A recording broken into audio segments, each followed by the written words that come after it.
là parce que les personnes qui ont l'obligation de se rendre dans les CPS sont considérées par nos dirigeants comme des passifs, des fainéants, des crèmes savates et des gens qui voudraient profiter du système. Christine Mailly, c'est avant tout une personne de conviction et de cœur, qui se bat depuis des années pour rendre de la dignité et pour donner des droits aux personnes qui ont le moins de ressources, le moins de capitaux dans notre société. Je crois que Christine Mailly est vraiment devenue, au fil des ans, un des symboles de la lutte contre la pauvreté. Mais elle le fait d'une manière tout à fait particulière, c'est-à-dire qu'elle rend la parole aux personnes les plus précaires, aux personnes sans voix, aux personnes que l'on ne voit pas habituellement, et elle leur rend la parole avec dignité.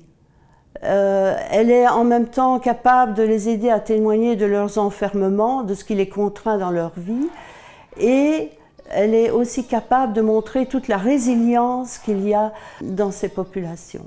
Est-ce qu'on croit vraiment que les gens font le choix d'être pauvres? Est-ce qu'on croit vraiment qu'en se levant le matin, quelqu'un se dit pourvu que je perde mon boulot, pourvu que mon mi-temps ne me paye que 600 € et que je n'ai pas assez pour vivre, pourvu que mon gamin ça n'aille pas à l'école et pourvu que ma facture d'électricité augmente de 21%? Il n'y a personne qui veut ça. Elle n'est pas qu'une porte-parole quelque part. C'est une bonne analyste. Elle connaît bien le sujet, mais elle ne parle pas au nom des gens sans les rencontrer. Elle va sur le terrain, elle dialogue. Et donc, pour le chercheur, une personne qui est à la fois capable de relayer la réalité très concrète et d'analyser les mécanismes à un niveau d'élaboration beaucoup plus sophistiqué, c'est évidemment précieux. Ce n'est pas pour ça qu'elle est dogmatique ou qu'elle est agressive. Elle veut attirer notre attention sur le fait que gérer la pauvreté, ce n'est pas la combattre, c'est plutôt même le contraire. Si on ne fait que gérer la pauvreté, ça aura des conséquences importantes et des coûts importants.